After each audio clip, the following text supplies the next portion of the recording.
Salut à tous, j'espère que vous allez bien. Aujourd'hui on va revenir en images avec quelques séquences vidéo. On va faire l'analyse du match nul du Barça hier contre l'Atlético Madrid. On y va, c'est parti.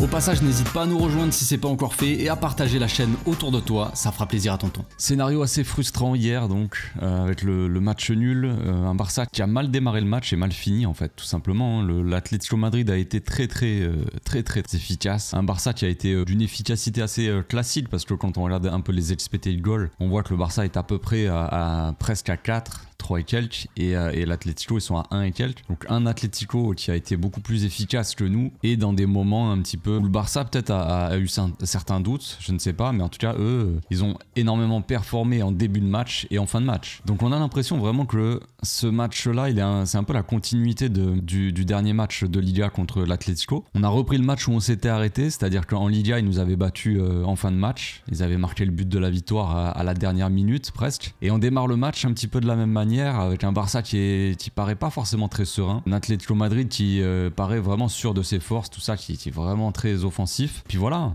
ils prennent l'avantage très rapidement dans le match avec 2 buts, un Barça qui se réveille et puis qui finit le match comme il avait démarré, c'est-à-dire de manière assez compliquée pour être gentil. Donc engagement direct, l'Atlético qui se met dans le bain, il y a quelques passes, il y a un pressing assez intense, assez agressif on va dire du Barça, avec Griezmann qui trouve là en relais, je crois que c'est Barrios il me semble, et là une défense du Barça qui essaie de s'aligner assez haut sur le terrain comme très souvent, mais le problème c'est que l'alignement va pas être forcément très bon. On voit ici donc Barrios qui reçoit le ballon, il va pour envoyer en profondeur au-dessus de la défense. Je pense que de base il veut peut-être envoyer Gallagher parce que de base Alvarez il est quand même hors jeu, mais va revenir de sa position de hors-jeu. On voit que là les 3 défenseurs ici sont très bien alignés, sauf Koundé malheureusement qui n'a pas forcément réussi un grand match hier, hein. Défensivement ça a été assez compliqué pour lui, même si offensivement il a offert le but à Pedri, mais défensivement c'est vrai que c'est compliqué. Et dès l'entame du match, au bout de vous voyez le temps, hein, 8 secondes direct, on a une défense qui s'aligne très haut sur le terrain,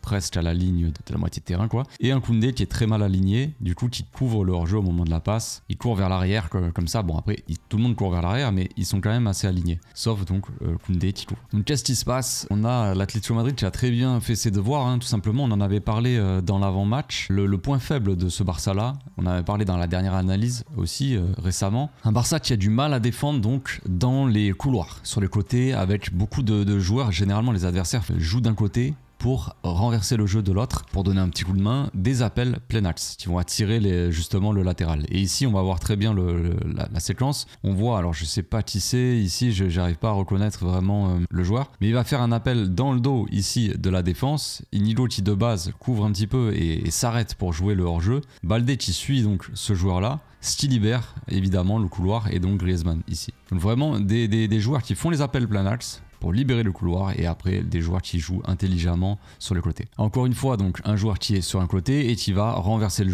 jeu, jouer au-dessus de la défense un petit peu de l'autre côté. Bon là ça va tomber dans l'axe sur la tête d'Alvarez, mais vous voyez le principe, on joue d'un côté, on renverse de l'autre, une fois qu'on est de l'autre on va jouer aussi au deuxième poteau dans le dos de la défense. Et ça fonctionne même si l'Atlético ne marque pas sur cette action là. Il va y avoir une tête d'Alvarez repoussée par Chesney en corner, et sur le corner il va y avoir but. Corner donc centre encore une fois de Griezmann, le corner est joué à 2, on est un petit peu loin du joueur peut-être, je sais pas. Là il va y avoir au second poteau, on voit Dani Olmo qui est censé marquer Alvarez. Si on recule un petit peu avant, on voit qu'Olmo il est plus ou moins sur ce joueur là. On voit qu'Alvarez c'est Pedri qui le tient ici à l'entrée de la surface. Donc au final Pedri va quand même lâcher son marquage, Alvarez va partir d'un coup, regardez, tac, déclenche sa course, il reste vraiment immobile, tout ça, il le feinte un petit peu Pedri, puis après il accélère quand Griezmann a le ballon, donc là on voit Pedri qui est en retard. Logiquement, le joueur qui est là au second poteau doit quand même compenser. Donc je ne dis pas que c'est uniquement la faute de Dani Olmo, on peut dire que c'est la faute de Pedri aussi,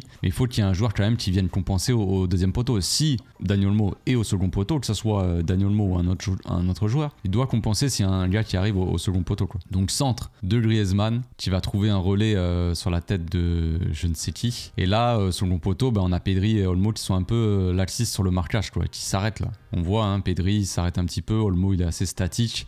Il pense que ça va être tiré directement par lui, sauf que déviation dévastatrice, j'ai envie de dire, parce que derrière ça suit pas, il est complètement seul et il va pouvoir reprendre tranquillement. Donc au bout de 46 secondes, tu prends 1-0 comme ça à domicile, la douche elle est assez froide. Deuxième douche froide qui arrive très rapidement dans le match, on joue la 5e minute et un Barça qui est déjà installé, hein. On le voit dans le camp de l'Atlético Madrid, on voit les joueurs de l'Atlético Madrid ici devant la surface, hein. Donc on a un bon gros bus qui se pose. Déjà d'entrée et donc un Barça comme je l'ai dit qui est assez haut sur le terrain. On voit Cubarsí ici hein, qui est le joueur le plus bas avec Inigo Martinez probablement qu'on ne voit pas et voilà, donc on est installé. Évidemment on a beaucoup de distance à parcourir si on joue les contre-attaques, mais ça c'est comme ça. Dans ces cas là il faut éviter les pertes de balles comme ça qui sont dans l'axe. La perte de balle qui va arriver là, il faut l'éviter. Ce qu'on voit ici c'est là De Jong qui s'écarte parce que évidemment Cubarsí est là. Donc De Jong n'a pas besoin de venir là, ce qui est assez logique jusqu'à là. Donc il s'écarte un petit peu pour aller dans cette zone où il n'y a personne, ce qui est logique aussi. Donc Koundé, lui il se dit il va faire la passe dans l'axe, mais il voit pas à ce moment-là et on voit qu'il est orienté, il regarde devant lui. De Jong lui il regarde pas Koundé, où est-ce qu'il va faire la passe vu qu'il est en train de regarder la zone derrière. Donc il est en train de reculer là et au moment où il tourne la tête pour regarder un peu le jeu, Koundé fait la passe dans l'axe justement pour De Jong. Parce que la passe elle est pas pour Cubarsí. Le problème c'est que De Jong il regardait pas Koundé, c'est pas de la faute de De Jong hein, mais il y a incompréhension. Là Koundé doit peut-être repasser par Cubarsí et De Jong s'attend à ce que Koundé repasse par Cubarsí et au moment où il est en train de reculer il y a vraiment ce manque de chance, ce manque de timing, ça se joue à rien, mais voilà, De Jong il tourne la tête, il est en train de reculer et au moment où il regarde le jeu c'est là que Koundé lui donne la balle, mais du coup c'est un peu tard ici. Et Alvarez est très très fort hein. La réactivité d'Alvarez je trouve ça assez monstrueux. Il part direct hein, au quart de tour, interception, et puis il a une énergie aussi pour le pressing, pour les contre-attaques, c'est assez fou. Donc contre-attaque de l'Atlético Madrid, pourtant on se dit c'est pas très dangereux, tu vois, ils sont tous devant leur surface quoi. On se dit le danger il est quand même loin. Et pourtant, Alvarez il va avoir l'énergie pour contenir, on va dire, le pressing de Koundé, De Jong et Cubarsí. Et Griezmann qui va faire le très bon appel hein, dans le dos d'Inigo. Inigo qui resserre ici dans l'axe pour empêcher potentiellement, si Alvarez veut la donner au joueur ici, dans l'axe, il resserre un petit peu. Sauf que dans son dos, je pense qu'il voit pas Griezmann qui part. Il le voit un peu au dernier moment. Et Baldé, il est en retard. Pourtant, il a la vitesse hein, sur Griezmann. Je veux dire, il pourrait on joue la 7e minute, il est pas forcément fatigué. Mais voilà, il y a quelques mètres de retard qui font qu'il peut pas être premier sur le ballon, malheureusement. La passe, elle est parfaite aussi d'Alvarez. Elle est vraiment bien dans la zone en profondeur. Ce qui laisse le temps à Griezmann s'il contourne vraiment Inigo Martinez. Griezmann, il est assez large pour avoir la balle. Baldé n'a pas le temps de revenir, hein. On voit que quand même la vitesse, on voit qu'il est plus rapide que Griezmann, mais Griezmann s'en sort bien. Au final, franchement, très bien joué de la part de Rizou. Là où c'est bien joué, c'est qu'il arrive à contenir ici le pressing, le retour de Baldé qui vient un petit peu le coller et qui se met vraiment sur son pied gauche et qui va le feinter, qui va le crocheter et se mettre sur son pied droit, et c'est là qu'il va le fumer quoi. Là ici, c'est voilà, Baldé, c'est trop tard, c'est compliqué parce qu'il est en train de courir vers ses propres cages, donc c'est assez dur de défendre. Et puis Griezmann qui va avoir un peu de chance aussi, il va tirer à moitié sur le gardien, mais ça va rentrer quand même. Mais encore une fois, comme je l'ai dit, un débordement plus ou moins sur la gauche, puis un appel comme ça dans le dos de la défense, plutôt bien joué hein, évidemment, comme contre-attaque. Ils ont eu besoin de 2 joueurs pour marquer un but, c'est assez triste. Franchement, c'est assez triste. Et puis si l'Atlético a eu si peu d'expected goal, c'est parce que les buts à chaque fois, limite ils sont sur le gardien quoi. Là le tir il est sur le gardien. Il a des vies, mais alors quand même. Ça fait 2-0 au bout de 5 minutes 30. Franchement, le début de match, on peut pas faire pire, je pense. Nouvelle séquence, on joue la 11e minute. Le Barça récupère un ballon avec Koundé.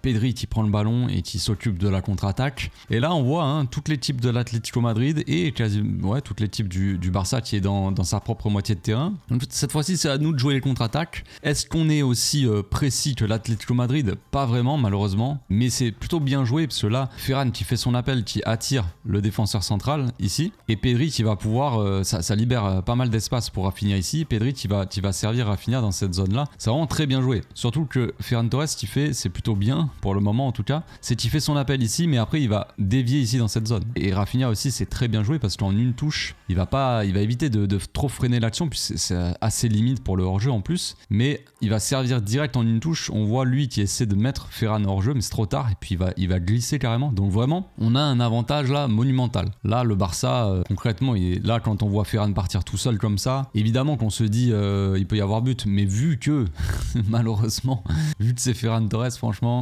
Personnellement, j'ai eu un doute, voilà, sans vouloir être méchant avec lui, mais quand j'ai vu que c'était Ferran, j'étais pas forcément très serein non plus. J'étais pas en train de me dire on va marquer, c'est bon. Ça aurait été Lewandowski, je sais pas si j'aurais été plus serein, mais en tout cas, on n'a pas cette sérénité là. Bref. Et ce qui est assez dommage, ça montre aussi la différence entre en tout cas pour le match d'hier, ça montre la différence d'efficacité entre les deux équipes. On a l'Atlético Madrid qui a 2 actions, 2 buts, et nous on a une grosse occasion là. On se retrouve quand même seul, bien parti pour être face au gardien. Et malheureusement Ferran, il tire un peu de loin. Enfin, je pense qu'il aurait pu s'approcher encore un peu, s'emmener un peu plus le ballon, peut-être essayer de faire sa conduite de balle, d'essayer de passer devant Jiménez, de l'obliger soit à faire faute et potentiellement peut-être dernier défenseur, tout ça, ça peut être un rouge. Soit voilà, il se met devant et il s'ouvre un peu plus l'angle, j'en sais rien, mais en tout cas il est mieux placé. Je sais pas, ou même avancer, se mettre sur son pied gauche à la limite. Hein. Je sais pas, mais il a tout le temps de faire plein de choses. Je sais pas s'il fait le pire choix, mais en tout cas on n'en est pas loin. Il prend le ballon, il se le met sur son pied droit et il tire comme ça,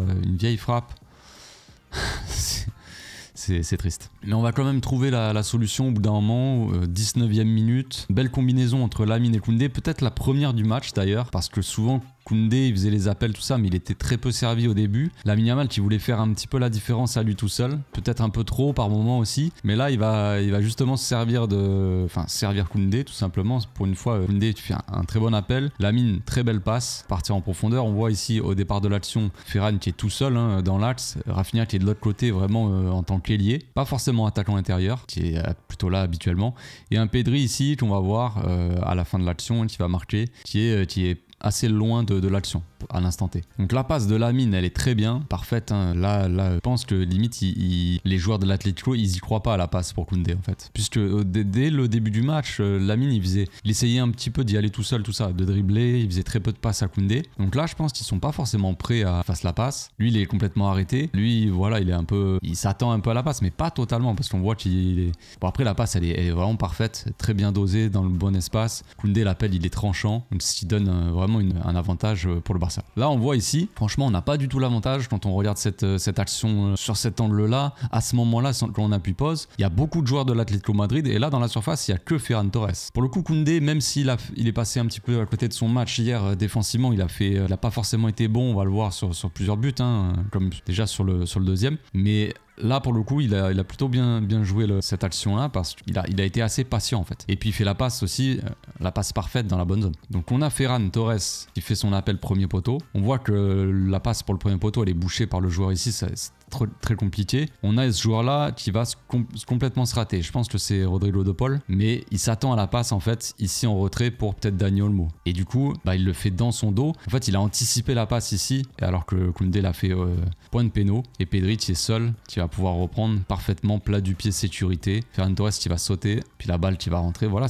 franchement c'est une belle action construite, quelques passes, pas forcément 1 milliard de passes non plus, mais la petite passe pour Lamine, parfaite, le centre de Koundé aussi qui est parfait, la reprise de Pedri qui est parfaite, tout est parfait sur cette action, c'est magnifique. Bon, les 2 autres buts du Barça, on va pas forcément passer 50 ans dessus, mais on peut s'arrêter au moins sur la qualité déjà de centre de Rafinha qui fait les 2 mêmes corners, hein. Les 2 très tendus au second poteau, on voit ici qu'il n'y a pas grand monde au second poteau, la balle elle part très fort, tendue comme je l'ai dit, le gardien qui hésite un petit peu à sortir, et puis Cubarsí qui va pouvoir reprendre de la tête. Cubarsí il est marqué par Barrios. C'est assez étonnant quand même, parce que je crois que c'est Barrios il me semble, qui est pas forcément le joueur le plus grand et forcément le meilleur de la tête. C'est quand même assez étonnant. Donc Cubarsí qui prend l'avantage, il a même pas besoin de vraiment beaucoup sauter. Je crois que la balle est un peu déviée par Barrios d'ailleurs, mais ça fait but quand même, et c'est le premier but de l'histoire.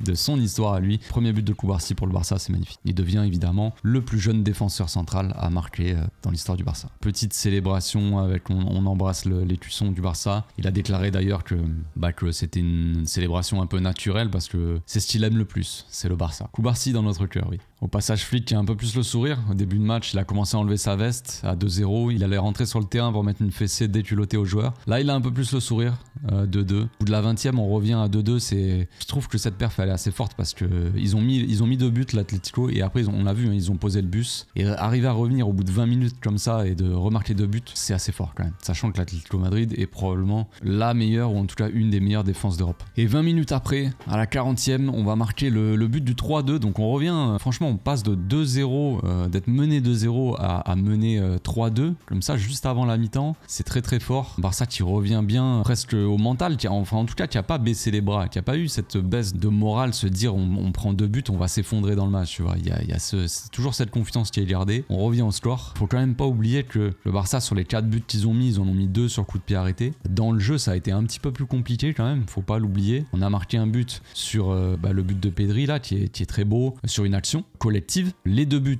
sur corner, qui sont quand même très peu habituels aussi pour le Barça de marquer 2 buts sur corner. Dans un même match, déjà, dans un match, marquer au moins un but sur corner, c'est difficile, mais ouais, 2. Et le 4e, c'est une différence individuelle faite par Lamine. Donc dans le jeu quand même, faut remarquer, et faut le souligner, mais on n'a pas marqué très facilement. Et ça, c'est évident, je viens de dire que l'Atlético est une des meilleures défenses d'Europe, pas étonnant. Donc sur le corner, quelque chose d'assez intéressant, on voit Inigo ici et Cubarsí. Il va y avoir un écran de Cubarsí en fait. C'est plutôt bien joué parce qu'il n'y a pas forcément faute. T'as le droit de bloquer le joueur en te mettant devant. Tant que tu lui tiens pas le maillot, tu lui arraches pas le truc et tout, ça va, tu vois. Donc Inigo qui déclenche son appel, dernier moment aussi au second poteau, un peu comme Alvarez tout à l'heure. Il va essayer de passer derrière. Et là, hop, Cubarsí, qui est un peu tenu aussi par Barrios. Le corner juste avant, hein, on voit que c'est Cubarsí qui part et Barrios qui le tient, qui essaie de le marquer. Il n'y arrive pas, donc là, il le surveille encore de près. Et Cubarsí qui, cette fois-ci, fait un écran donc sur Llorente. Et Barrios, il est derrière Cubarsí, il essaie de le pousser. En plus, on voit qu'il y a sa main dessus, donc il essaie de le tenir. Là, c'est très bien joué. La combinaison, elle est plutôt travaillée et assez bien jouée de la part du Barça parce que Llorente, il peut rien faire. Et puis, il n'y a pas forcément faute. Cubarsí se met devant, il a le droit. Tu fais un écran un peu comme au basket. Et Inigo qui part second poteau. Le coup franc, le corner encore très bien tiré de Rafinha. Puis Inigo qui va reprendre de la tête. 4e but du Barça, ça part d'une action donc qui part de la gauche avec Baldé qui va servir Pedri ici dans l'axe. On voit hein, les appels ici des joueurs, même Olmo hein, qui est vraiment dans l'axe. Rafinha qui est très couloir gauche, Lewandowski qui est axial, et on va libérer donc avec l'occupation on va dire des attaquants ici dans cette zone, on libère Lamine Yamal dans le couloir qui est très seul et Pedri va pouvoir le servir assez tranquillement ici, on voit qu'il est très très libre. Autant pour moi c'était pas Olmo, c'était Gavi. Donc Lamine qui est face à 2 joueurs ici, différence individuelle de la part de Lamine, encore un gros taf hein, de sa part parce que là 2 contre 1 c'est chaud, mais il y va quoi, il tente sa chance, il fait une petite feinte comme il aime bien les faire et puis après il s'emmène le ballon, le joueur est un peu trop court, il va essayer de tacler. Mais Lamine il est trop vif pour se faire attraper. Puis après il va attaquer un petit peu cet espace là. Je pense qu'il y va pour tirer au cage. Je pense, vu comment on voit l'action, il tente un petit tir. Là, c'est pas une passe. Hein. Comme il s'oriente, comme il fait, je pense pas que ce soit une passe pour Lewandowski. Mais je suis pas sûr qu'elle soit vraiment cadrée, la frappe. Sur un autre angle, on voit, mais j'ai l'impression qu'elle part dans cette zone-là un petit peu. Donc, heureusement, Lewandowski, il occupe bien la zone. Lewandowski, ça reste un attaquant, un pur attaquant aussi, qui sent les coups, qui est bien placé, même si dans le jeu, on sait que c'est compliqué. On sait que Lewandowski, ça reste vraiment un mec qui a un renard des surfaces, on va dire. Il est quand même souvent bien placé. C'est pas la première fois cette saison. Même dernièrement, il y avait eu un but qu'il avait mis où il était bien placé au 2e poteau, il débarque de nulle part et il va pour mettre son but. Et là, c'est un peu pareil. Il se retrouve, il suit bien l'action. Lamine qui essaie de frapper, mais c'est à moitié tire-passe. C'est bizarre parce qu'elle part pas très forte. Je pense que, comme j'ai dit, donc elle est pas cadrée. Lewandowski est là pour pousser le ballon. Bon, c'est pas le but le plus compliqué hein, qu'a eu à mettre Lewandowski dans sa carrière, mais encore une fois, il fallait être là. Nouvelle séquence et cette fois-ci, on va pas forcément louer le taf de Lewandowski malheureusement. Contre-attaque. On voit ici 3 joueurs de l'Atlético Madrid qui sont restés derrière. Sinon tout le reste de l'équipe ici, nous c'est pareil. On a Rafinha, Lamine et Lewandowski qui arrivent d'un peu loin, mais voilà, on va dire surtout 2 pour 3. Baldé qui est là aussi, qui va pouvoir jouer sur Rafinha sur le côté. Rafinha qui va très bien s'en sortir avec un petit dribble. Franchement, il va mettre dans le vent le joueur, donc il va l'éliminer et il va y avoir 2 contre 2. Lewandowski 2e poteau sur, je pense que c'est Renildo, je pense. Et Lamine Yamal là avec un joueur. Donc Rafinha qui va faire son petit dribble ici, il est totalement fermé, hein, collé à la ligne. Tac tac, allez hop, il n'y a plus personne. Le joueur quand même qui la touche, mais c'est très bien joué de la part de Rafinha. Là, il se retrouve dans cette zone. Donc Lewandowski, on voit, hein, fait l'effort pour faire l'appel, pour prendre de vitesse le joueur ici. Donc Lamine qui était venu un peu chercher le ballon dans les pieds. On sait que Lamine ne va pas trop faire des appels dans la profondeur. Mais donc ça a eu le mérite, disons, d'attirer quand même les 2 centraux. Hein. Je pense que ça, c'est l'anglais et Jiménez. Les 2 centraux sont restés sur Lamine, ce qui n'a pas trop de sens parce que pas besoin, il y a des milieux et tout. Bref. Et donc là, l'appel de Lewandowski est plutôt bon aussi. Et la passe de Rafinha, le centre, il est parfait aussi. Hein. Ras de terre, c'est pas un ballon un peu galère en l'air à reprendre, demi-volée, un truc un peu compliqué. La balle, elle part tendue à ras de terre. Fermin, je pense que c'est Fermin là qui lui dit de centrer. C'est marrant. Bref. Et Lewandowski qui arrive à prendre le dessus sur le défenseur de l'Atlético qui passe devant. Le défenseur au physique, hein, c'est compliqué. Forcément que Lewandowski se fait gêner et que ça le gêne pour faire un tir plus précis. Mais là, on joue la 75e minute. Il y a 4-2 pour le Barça à domicile. On est vraiment on a l'avantage sur eux, quoi. On voit qu'on est quand même bien au-dessus. Et là, c'est un peu, je sais pas si on peut dire que c'est le tournant du match. Le tournant peut-être de la qualif, peut-être que ça aurait changé beaucoup de choses. Je vais pas en faire toute une histoire pour ça, mais en vrai de vrai, là on met le but et qu'on passe à 5-2 à 15 minutes de la fin, je pense que la fin de match, elle peut être un petit peu différente. Je pense qu'avec 3 buts d'écart, vraiment, ça me semble compliqué pour l'Atlético de remonter au score.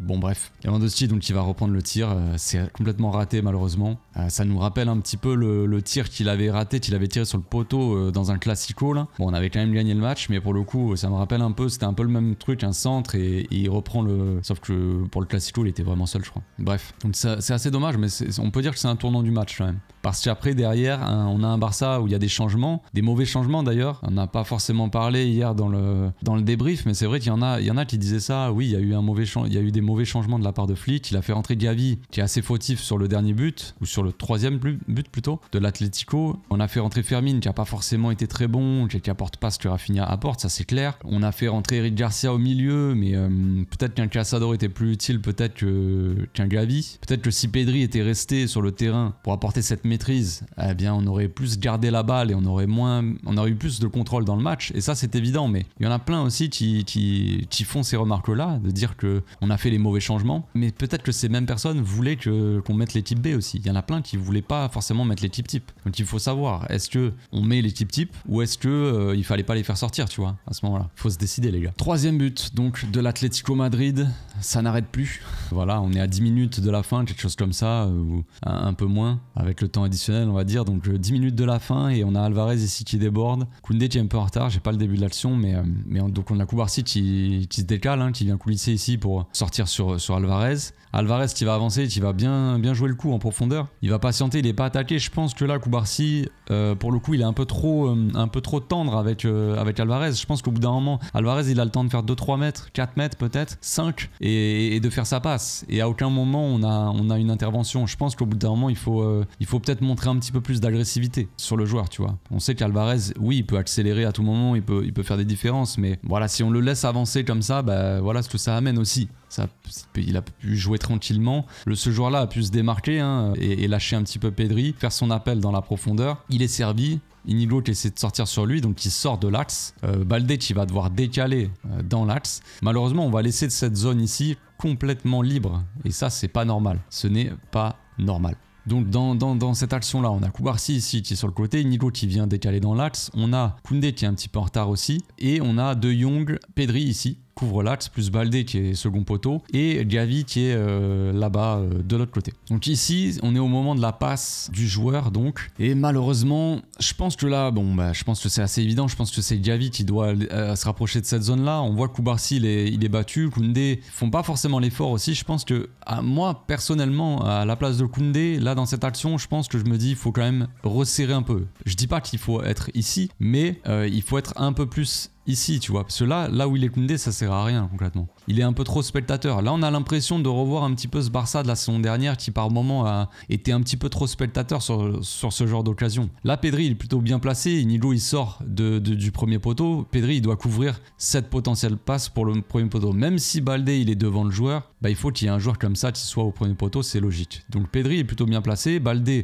aussi, il vient coulisser ici pour marquer le joueur. Sauf que là il y a De Jong du coup qui sort un petit peu de cette zone là, parce que De Jong est le 6, donc normalement c'est à lui de protéger cette zone, mais il sort sur le joueur parce que Pedri est là aussi, parce que Cubarsí et Koundé sont sur les côtés, donc De Jong il vient essayer d'enfermer le joueur avec Inigo Martinez. Donc à la limite ça c'est pas non plus très gênant, mais il faut qu'il y ait un joueur derrière qui compense. Si De Jong sort de cette zone là, qui au départ il est plutôt plus ou moins dans cette zone, s'il sort pour aller sur le joueur ici, il faut qu'il y ait un joueur qui compense et qui aille dans cette zone. Là le joueur de l'Atlético Madrid il se sent trop au hasard, hein. Il a pas vu le joueur, il est de dos, il voit pas que Llorente il est il est là-bas. Il centre au hasard. Ils se disent je vais centrer dans une zone dangereuse, je vais la mettre en retrait et puis voilà. Là, ce qui est assez dommage, c'est que Gavi, on le voit, il est assez loin de l'action, mais en soi, bon, la balle, elle va vite. On appuie sur pause, donc c'est toujours plus facile. Mais il a le temps, logiquement, il est plus proche du ballon que Llorente. C'est malheureux. Il va dévier le tir, mais ce sera pas assez. Le problème, c'est que Gavi, il était trop au second poteau, enfin, sur le joueur là. Je pense que s'il y avait eu une passe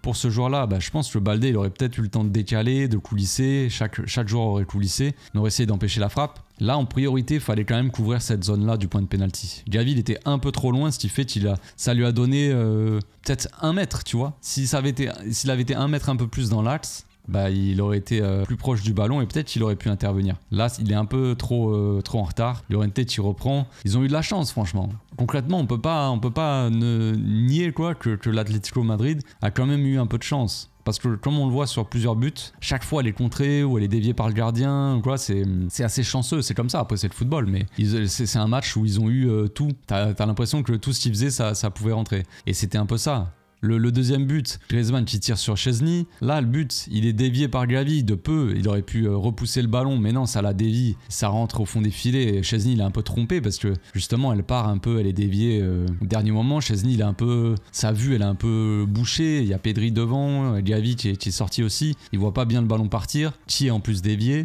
Il y a rien qui va. Voilà, il n'y a rien qui va. Mais c'est assez mal défendu. Il faut qu'il y ait quelqu'un dans cette zone-là. Si Frenkie, il sort pour presser, il faut que quelqu'un vienne compenser. Si De Jong n'était pas allé là-bas, oui, c'était à De Jong d'être là. Mais De Jong est allé là-bas. Il faut que quelqu'un derrière fasse les efforts, en fait. Autre séquence avant le dernier but de l'Atlético, ça c'est typiquement une action ultra dangereuse. Parce que là, la défense, elle est pas du tout alignée. Vraiment, c'est une catastrophe. Inigo, il est sorti pour presser. Il a dégagé le ballon. Il a réussi à la toucher. Sauf que ça revient dans les pieds d'un joueur de l'Atlético. Là, on a Sorloth qui est rentré, qui est le plus haut sur le terrain, et on a Koundé qui essaie de le mettre hors jeu, et Koubarsi qui revient aussi pour le mettre hors jeu. Sauf que ça se fait dans un timing qui n'est pas forcément le bon, et ils n'ont pas le temps de le mettre hors jeu. Donc quand il fait la passe, il n'est pas hors jeu, et là ils n'ont plus l'avantage, la défense, parce qu'ils ont avancé, et donc ils sont forcément en retard du coup, s'ils sont avancés. Là, Koundé, il est très loin aussi de Sorloth, donc il ne peut pas vraiment intervenir.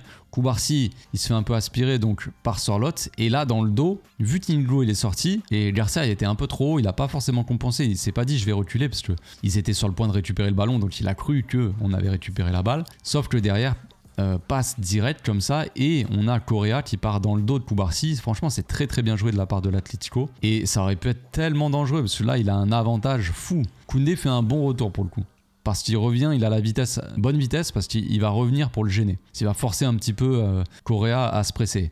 Mais ça nous donne un peu l'impression de... C'est un peu la même action que Ferran Torres tout à l'heure. Parce que Correa, il arrive entrée de surface comme ça, et bah là, il y a toute la défense du Barça qui revient, il y a Koundé qui est très proche, donc il peut plus avancer, il est obligé de frapper. Il a tenté sa chance, mais frappe à rater, frappe un peu ratée, voilà. Donc c'est pour ça qu'hier, j'ai dit, au final, le match nul est plutôt mérité, parce que l'Atlético, ils ont eu leurs occasions, le Barça ils ont eu leurs occasions. La seule différence, c'est vraiment que l'Atlético a été très efficace sur les actions les plus dangereuses qu'ils avaient, ils les ont mises quoi. Dernière séquence, et là c'est la catastrophe. C'est une passe de l'anglais d'ailleurs. Je viens de voir ça, j'avais pas trop tilté ni sur le direct hier ni en voyant les images. Là je viens de capter que c'était ce bon vieux Lenglet. On a un Barça, voilà, on joue la 92e passée, il reste 2 minutes au temps additionnel, et on a un Barça qui joue encore de la même manière. Donc oui, on peut se poser des questions et se dire pourquoi ce Barça là joue le hors-jeu encore, joue de la même manière, alors que par exemple elle est fatiguée. Parce que si on joue le hors-jeu à ligne haute et qu'on doit faire des retours défensifs de 30-40 mètres en début de match, on a la fraîcheur pour. En fin de match, quand les joueurs ils ont l'habitude de faire ça pendant 90 minutes, ils ont plus autant de fraîcheur, on va dire, pour faire des retours défensifs, et peut-être qu'il peut y avoir du coup un désavantage encore plus grand à jouer le hors-jeu aussi haut quoi. Donc un Barça qui est aligné plus ou moins, qui n'est pas très bien aligné, la défense remonte pas, ils remontent pas tous en même temps. La passe de l'anglais elle est très bonne, et le problème ici c'est que Koundé il regarde le ballon, il regarde pas forcément le joueur. Donc en fait il est un peu attiré par le ballon, et on a l'impression que ça le déséquilibre de regarder le ballon, de courir en même temps que de regarder le ballon. Il suit pas le joueur. Là l'appel il est bon, hein. Encore une fois un jeu qui passe sur le côté, on l'a dit en début de vidéo, mais c'est toujours la même chose. On part dans le dos des latéraux. Et là on voit que les joueurs sont un peu attirés tous par le ballon. Bon là le ballon est très loin. de la défense, mais un appel dans le dos du latéral et un ballon en hauteur, quoi, au-dessus de la défense. Le classique, tout simplement. Là, Koundé, le problème, c'est que il remonte tellement vite, en fait, il se retourne, enfin bref, il est déséquilibré, il va glisser carrément. Et là, le joueur, il part complètement seul. Et là, une défense qui remonte comme ça, qui est en train de remonter en plus assez vite, et une équipe de l'Atlético qui part, eux, qui font les appels. On revient un peu en arrière. Oui, ces joueurs-là sont hors jeu. Vous savez, la règle, elle a changé depuis des années et des années. Parce qu'il fut un temps où il y avait ces hors-jeux-là, ils étaient comptés. Si le joueur-là, on lui donnait la balle et qu'il marquait, s'il était hors-jeu au début de l'action, c'était hors-jeu. Mais maintenant, c'est plus le cas. Ça fait quand même des années, on est au courant. Et les joueurs, ils jouent un petit peu de ça et c'est très intelligent. Ils se mettent hors-jeu. Donc on a la défense du Barça qui remonte et qui se dit, peut-être inconsciemment, ils se disent on est tranquille, ils sont hors jeu. Sauf que lui n'est pas hors jeu, il part tout seul et eux ils ont l'avantage, un avantage de 1 ou 2 mètres sur la défense. Et c'est un sacré avantage. Surtout en fin de match, quand je le dis, quand les jambes ne sont plus aussi légères, elles sont un peu plus lourdes. Ça donne une fin d'action où t'as 2 joueurs face au goal et une défense qui est en retard. C'est comme ça. Donc il faut se poser la question, est-ce qu'il faut jouer le hors-jeu jusqu'au bout du match? Est-ce que ce serait pas mieux de jouer un peu plus prudemment, on va dire, défendre un peu plus prudemment quand on a l'avantage au score, quand il faut tenir ce score-là, être un peu plus prudent, pas forcément poser le bus devant sa surface parce qu'on sait que c'est compliqué, mais jouer un peu plus prudemment. C'est une question qu'on peut se poser. Est-ce que Flick doit revoir sa manière de défendre, sa manière de jouer, cette manière de défendre là en fin de match? C'est possible. Comme je l'ai dit, il faut s'adapter aussi, savoir s'adapter au match. Tu peux jouer la ligne de hors-jeu quand tu as des jambes qui sont légères, quand tu as la fraîcheur pour faire des redescentes de 30 mètres et taper des cavales. Mais quand tu es en fin de match et que tu l'as fait pendant tout le match, les défenseurs, ils n'ont plus la même fraîcheur. Et du coup, est-ce qu'il ne faut pas s'adapter à cette situation-là aussi? Il faudra réfléchir à ça pour le coach sur cette fin de saison, parce que c'est le genre de truc qui peuvent te faire perdre des trophées. Parce que peut-être que ces buts-là vont compter à la fin du match, à la fin de la qualif, je veux dire. Et peut-être que si tu avais défendu un peu plus prudemment, peut-être que tu restes à, je sais pas, peut-être que tu gagnes ce match, tu vois, déjà. Et peut-être que ces matchs-là, tu pourras les perdre dans des moments importants de la saison. Donc c'est un truc important qu'il faut revoir aussi pour le coach, se décider. Après, soit il va mourir, entre guillemets, avec ses idées et se dire, jusqu'au bout, on va jouer la ligne du hors-jeu haute, on prendra ces risques-là, mais on ne change pas de manière de jouer. Soit on s'adapte un peu plus au match et à la situation, et puis on est un peu plus peut-être pragmatique. Donc là, l'action, hein, l'attaquant qui fait la passe à Sorloth qui est seul face au goal, et le goal qui la touche encore. Hein. Sorloth, il tire, Szczesny qui a 2 doigts d'arrêter le tir, c'est ça le pire. Juste avant, on a vu Gavi qui a un peu dévié la balle, on a vu Griezmann qui a tiré sur Szczesny qui la dévie, elle rentre quand même, et là pareil, le gardien la touche, mais elle rentre quand même. Donc il y a quand même eu un petit peu cette petite chance côté Atlético Madrid, malheureusement. Il se manque un petit peu de chance aussi côté Barça. On verra au match retour. En attendant, il y a beaucoup de choses qui vont se passer, beaucoup de matchs qui vont arriver, des matchs contre la Sociedad, Benfica en Ligue des Champions, Atlético Madrid même en Liga entre-temps. Donc il y a encore un peu le temps de voir des choses, mais bon, ça va être un match encore une fois très animé parce qu'on sait que l'Atlético Madrid, c'est une équipe qui nous embête énormément. Et est-ce qu'on aura retenu les leçons aussi des 2 derniers matchs, c'est-à-dire qu'en fin de match, à chaque fois on se fait rattraper et soit égaliser, soit carrément prendre le but de la défaite, mais à chaque fois c'est le même scénario. Donc il faut quand même retenir les leçons au bout d'un moment, ce serait pas mal. Voilà, j'espère que ma vidéo vous a plu, on se retrouve demain pour la FAQ, d'ici là portez-vous bien, passez une très bonne journée, ciao ciao.